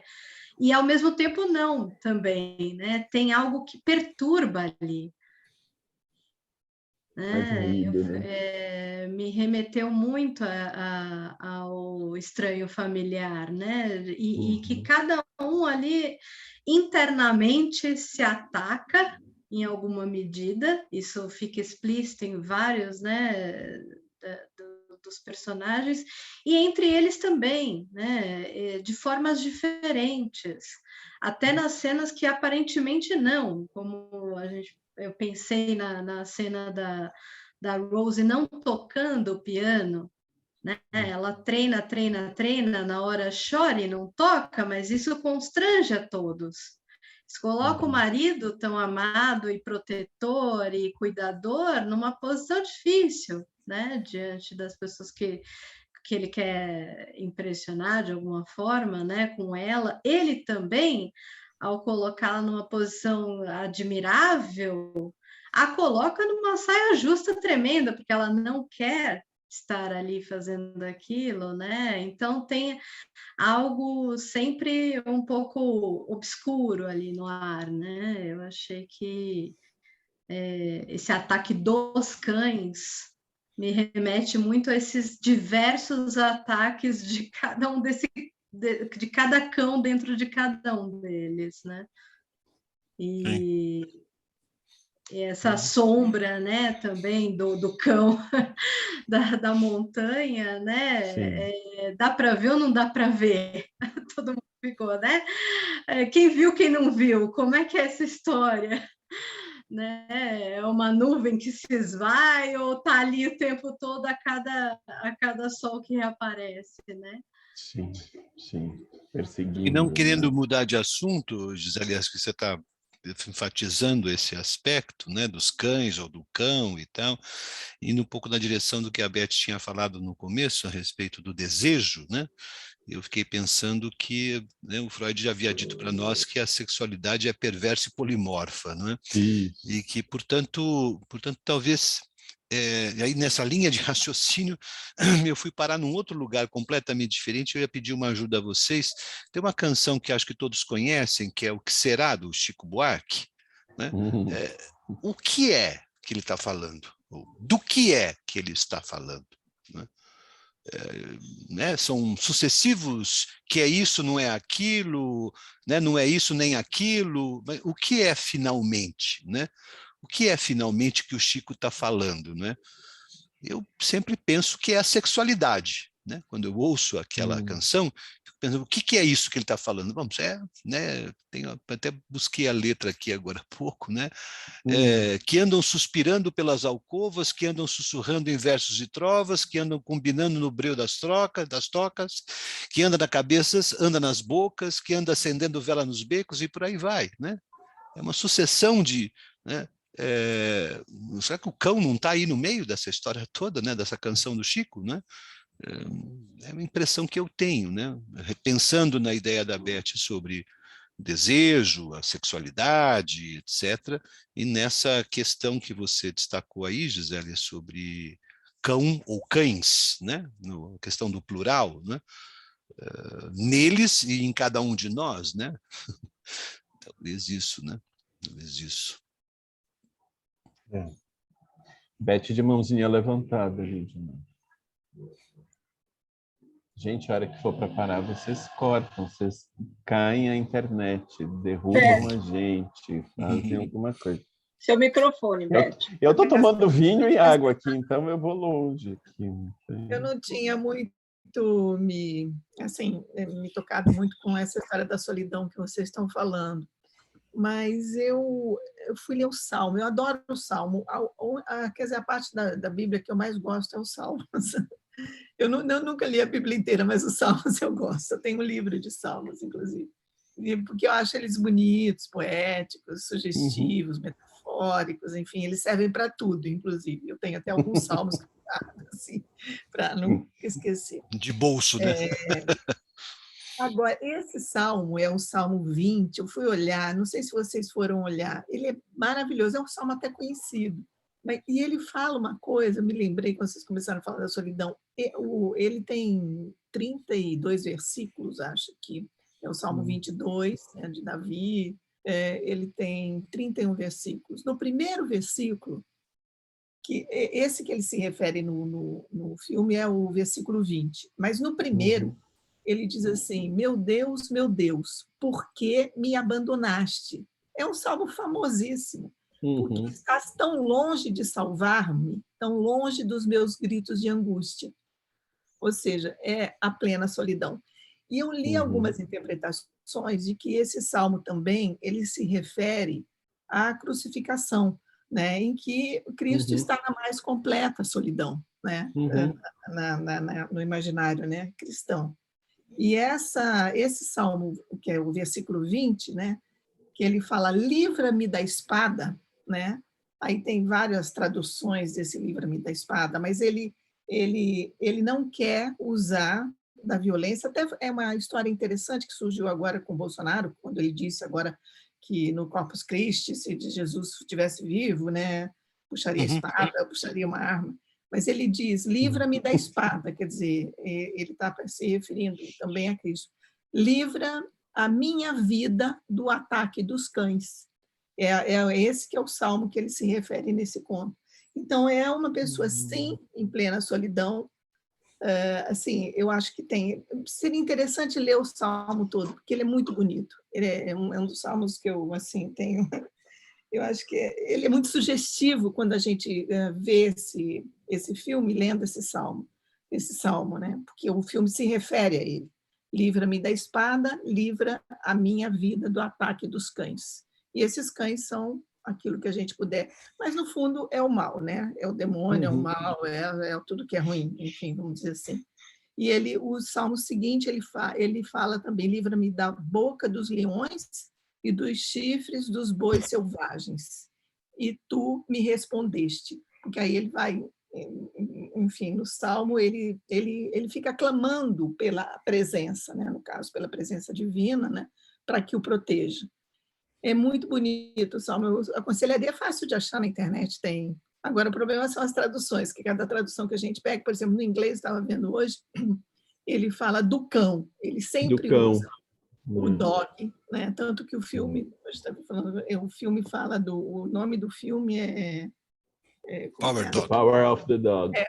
É o poder do cão, Do né? cão. Do cão. E aqui na tradução no Brasil eles traduziram como ataque dos cães, né? Cães. E aí eu fui olhar que na tradução realmente para o português é ataque dos cães, né? Aqui é muito interessante, quer dizer, aqui realmente para o português o salmo foi traduzido como dos cães, e no original, e como que aparece, inclusive, naquela hora que ele abre o livro, né? Aparece, como em inglês, aparece no singular. Mas, enfim, é sempre alguém que está, enfim, numa situação de plena solidão, sim, foi essa a ligação, e que ele está clamando por algo, né, que o livre do ataque dos cães, né? E esses cães são genéricos, né? São pessoas que podem fazer mal, mas é aquilo que também é o que está dentro de cada um. Mas eu aconselho. Ainda dá tempo da Socorro falar? Tem uma questão aqui, só um pouquinho, Socorro, no chat, da Heloína. Isso, Heloína? O que você estava perguntando? Qual versão do quê? Acho que era do Salmo, né? Ah, pode ser. É o Salmo 22. Agora, eu não sei qual é a melhor tradução desse Salmo. Posso até um dia procurar. É o Salmos 22, é o Salmo que eles chamam de Davi. É o capítulo 22 do livro dos Salmos, versículo 31. São vários versículos, mas é muito bonito, vale a pena. Mas é só colocar na internet que tem. Aqui o Salmo tem Salmo esse é o de Davi. Ok. Socorro? Só rapidinho, acho que uma outra coisa que a gente pode interpretar como cão seria o medo, né? Eu fui rever o filme agora e tem uma cena dela parada com os drinks na mão naquele jantar que ela fica totalmente estática ali, né? Quase que hipnotizada por aquela bandeja, né? E você, no começo, não sabe que ela tem problema com alcoolismo, né? Então, você não sabe se ela ficou parada ali por causa da situação e que ela ia ter que tocar e era uma coisa que ocasionava nela um desconforto muito grande, ou se pelo desconforto de estar ali com aquela bandeja cheia de drinks e não poder fazer nada, né? Então, também o medo é um dos cães da gente, né? Também, no final. Medo e a culpa, né? E ela vira, né? Um dos drinks, quando todo mundo vai embora, ela vira de uma vez só um drink ali também. Oi, Thelma. Thelma escreveu aí, a Thelma estava com uma cara, ainda agora, a câmera dela estava aberta, e ela estava com uma cara intrigada de quem queria falar alguma coisa. Eu não sei se ela ainda está por aí. Cadê a Thelma? Ela acabou de escrever no chat. E se ela quer falar alguma coisa? Eu acho que ela saiu, Joaquim. Acho que ela saiu, né? Depois que escreveu. Está todo mundo falando que está muito bom, que foi legal, excelente trabalho. O Aldo também, o Aldo que já falou aqui dos Madres Paralelas, né? O Aldo veio. A Andréia, que também está com uma cara ali balançando, mas a gente não sabe se ela concorda, se ela nega, se ela é contra tudo. Ô, Joaquim! Você falou do Chico, eu não sei, eu me lembrei na hora, quando você falou, aquela música do Chico, eu pensei, afasta de mim esse cálice. Eu acho que é muito pertinente, entendeu? Que também você não sabe o que é esse cálice, entendeu? Exato, exato. Pode falar, Andréia. Não, vou pegar o gancho, então, agora da música do Chico também, é o que não tem nome nem nunca terá, né? Exatamente. É o desejo, a gente, o estranho em todos nós, a falta de integração, tudo que a gente escinde pelo caminho. O filme realmente... É que vocês foram fazendo 1000 costuras e tudo estava fazendo sentido para mim. Mas eu acho que a gente fez 1000 cortes. Isso! Acho que é isso mesmo, né? É isso que eu acho que é interessante na possibilidade do encontro de hoje, tirar a fixidez, vamos dizer, das coisas, né? Que a princípio a gente podia partir desse lugar, quem é bonzinho, quem é o malzinho, que eu acho que muitas vezes a leitura que fizeram desse filme pegou um pouco essa trilha, né? E na hora que vocês trazem, faz mesmo o corte, mas dá mobilidade para as peças, né? Que eu acho que é isso, essa plasticidade toda que foi surgindo, e aí para mim foi se reconstruindo também o filme, uma série de coisas, e parece que tudo integra. Sei que não está tudo integrado, mas é provocativo, como a Thelma tinha deixado aqui também. Mas é isso, né? Só uma coisa que tinha vindo também, achei interessante vocês falarem do texto. O Carlos tinha falado, né, da capacidade de estar só do Winnicott e o sentimento de solidão da Klein, porque, inclusive, acho que ela escreve o texto depois de ter lido o texto do Winnicott, faz a apresentação, enfim. E eu acho que os dois textos falam dessa destrutividade que existe na gente e o que a gente vai fazer com isso, né? Acho que ali alguns conseguem ver os cães, né, de cada um, mas cada um vai dar um caminho diferente, né? O Phil, o Peter, o próprio George, né? Eu acho que ele também tem contato com o cão dele e faz o que dá, inteiro, né? Faz o que dá com isso. Mas é isso, gente, super obrigada, adorei mesmo, muito bom estar aqui com vocês. Bom que você veio. Maria Luísa também escreveu ali, ela está muito quietinha, Maria Luísa, de câmera desligada, cadê? Escreveu uma coisinha rápida, não quer falar nada. Cadê ela? Discussão intrigante. Intrigante. O filme é instigante e a discussão foi intrigante. Tem a Criamos Jéssica intrigas, também. criamos intrigas aqui. A Jéssica também está aí, né? A Jéssica Domingues. Jéssica Não Carvalho, consigo cara. falar hoje, gente. Hoje eu ainda estou adoentada aqui. Apareceu! E o Carlos? Carlos. Então, vamos lá.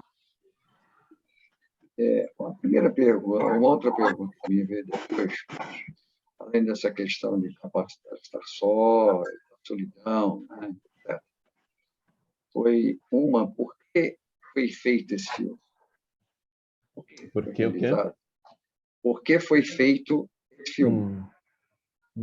Tá? Essa foi uma indagação assim no ar. Um outro aspecto que ele associado, né, porque a associação mesmo, é que a mulher, eu lembrei agora, o Sapienza, eu acho que uma boa parte aí todos conhecem, tá? Ele sempre pergunta, ele disse que ele levantava de manhã, brincadeira, como vai o seu homossexualismo hoje? Olhava para o como vai o seu homossexualismo hoje?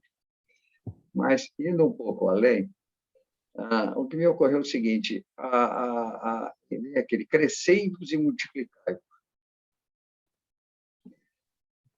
Com o advento da camisinha, da pílula, etc., né, a mulher vem se, né, deixando, né, sem aquela obrigação de ficar grávida e por aí afora. Eu tenho a impressão que com esses adventos aí de inseminação artificial e por aí afora, uma coisa meio futurista, nós vamos chegar longe aí com relação, né, a algo bem artificial, que vai liberar praticamente a mulher de ter esse período de gestação, etc., etc. Então, isso me ocorreu assim como uma coisa futurista, como uma associação livre, inclusive dentro desse filme e dentro da questão da homossexualidade. Porque hoje o tema do gênero está na moda. Está na moda, é algo que está sendo muito discutido. Né? É trans, não é trans, é isso, é aquilo, enfim. O pessoal parece que ainda não conseguiu, né? Está sempre querendo um nome, né? Tem que nomear. Tá? Tem que ter um nome, agora não me ocorre, tenho que colocar. Mas eu acho que esse detalhe me veio como uma associação ao filme. Seria algo meio que disfarçado. Ela trouxe o machão lá num faroeste, ou coisa parecida, lugar extremamente árido, né? Bem árido, mas no atual, 2022, numa época que a gente está tendo aí uma série de invenções. Eu não vou me alongar mais, enfim, foi isso que me ocorreu. Isso que eu estou achando muito interessante, esse debate.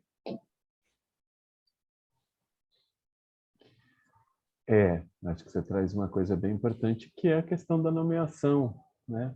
E não tem como a gente fugir de nomear, né? A gente está aqui tentando nomear, né? Um monte de coisa. Acho que o importante é qual a nossa possibilidade de nomear. Eu acho que ajuda, né, a expansão do aparelho psíquico também, né? A gente vai nesse caminho, né? Então a gente tira de caixinhas e coloca em outras, ou talvez não seja colocar em outras, mas seja exatamente ampliar o número de caixinhas, né? E que isso de alguma forma traz uma liberdade, né?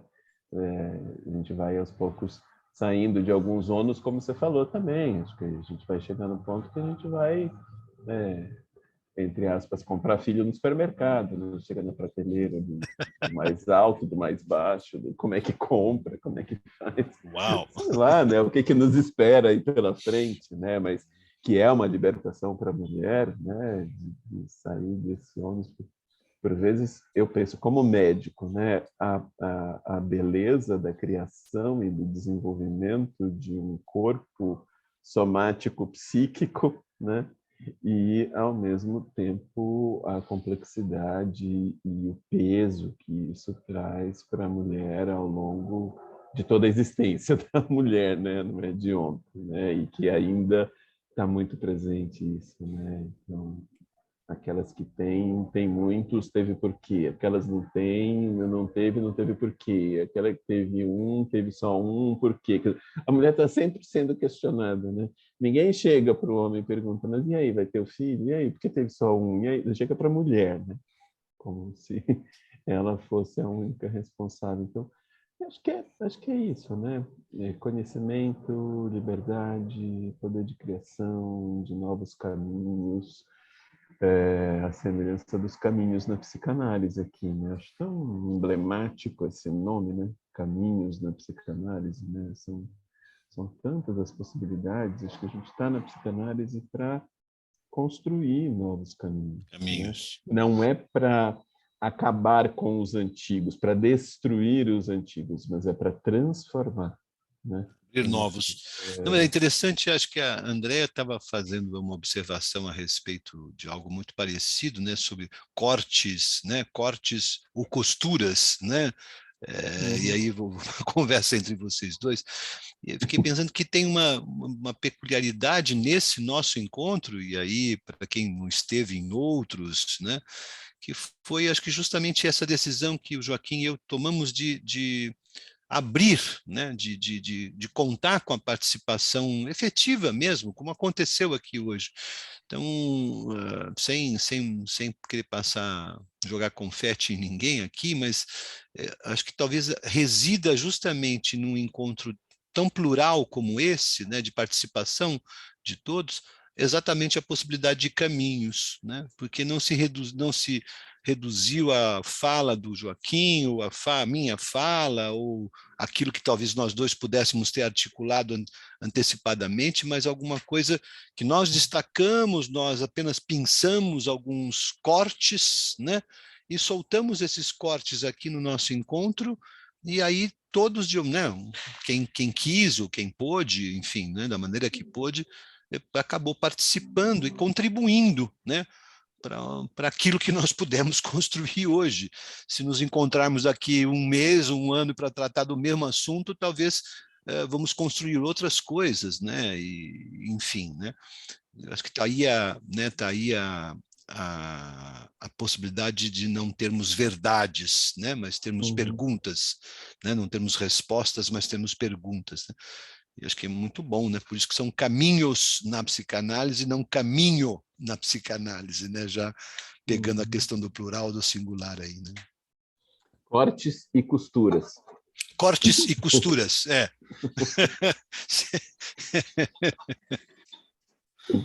Muito bom. Tecemos uma corda, né? Mas uma corda que acabou construindo alguma coisa, né? Uma coisa nova. Bem isso. Muito bom. Uma colcha de retalhos.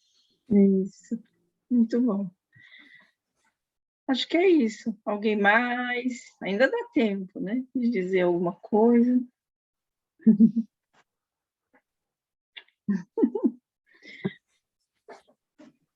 Muito bom, gente. Muito não abre bom. não, senão a gente fica mais 2 horas.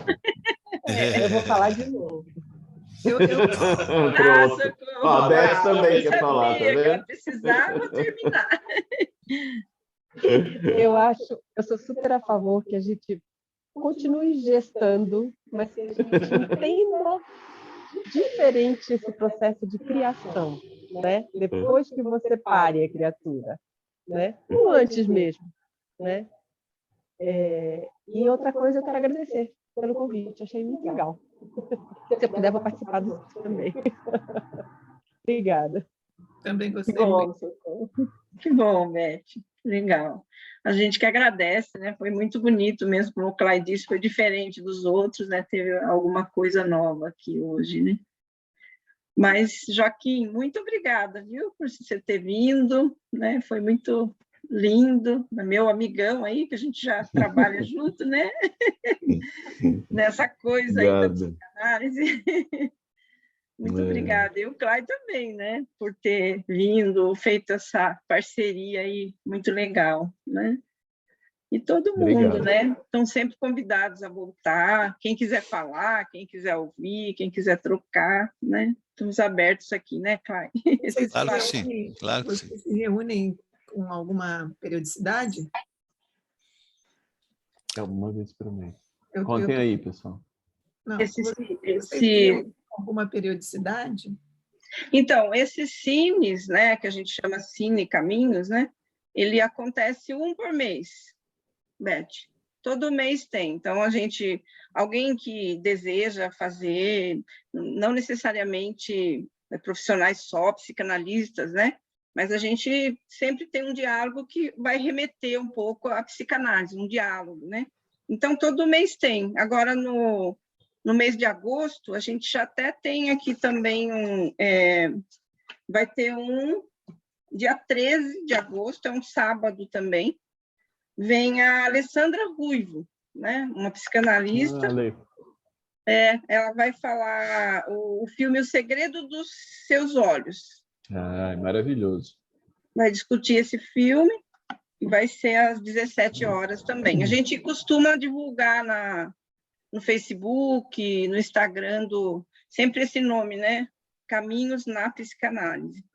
E a gente divulga, né? E o pessoal pode se inscrever, vir, né? E a gente tem outras atividades também. Por exemplo, para quem se interessa, né, por clínica psicanalítica, por exemplo, agora em agosto a gente vai ter uma versão do Em Tratamento, que é aquele... É um semestre de sessões, né, que vão assistir, né?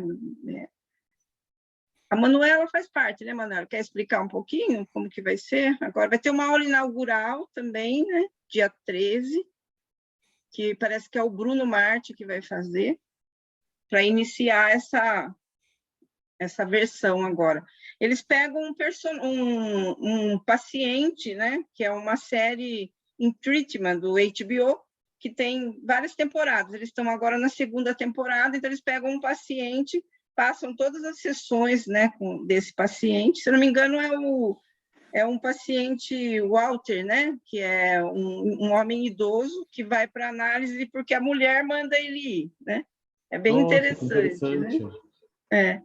E aí eles fazem assim, assistem o episódio, né, da série, o atendimento dele, né, com o Paul, né, que é o psicanalista, e depois eles discutem juntos, né, pensando como é que foi a atitude do analista, né, pensando um pouco o comprometimento, funcionamento dessa pessoa, a relação entre eles, né, e é muito interessante, né, também.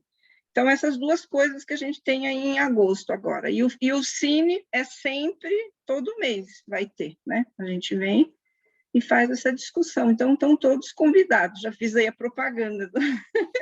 A alma do negócio. Nossa. E o filme é maravilhoso, né? O Segredo dos Seus Olhos é maravilhoso. Que é mesmo esse filme? O Segredo dos Seus Olhos, acho que eu já vi mais um. Você deve ter visto. Com certeza. Segredo. Com certeza você já viu. Muito bom. Venha mesmo, viu, Beth? E todos. Serão bem-vindos. Bem recebidos. Então, tá bom, gente.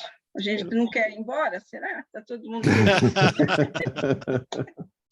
A gente vai para o bar agora, vamos para o bar agora. Tem um clima bom, né? Gostoso, né? Um sentimento, né, que vai salvar a gente dessas polaridades, né, que é o bom, né, o bom dentro da gente, o bom vivido, o bom internalizado, né, que a Melanie Klein vai falar que é a saída, né, para a gente superar um pouco essa solidão, né, essas polaridades aí. Fortalecendo o boi da Klein, o bom objeto interno, não é o boi do fio. Nem o cachorro. Do rancho.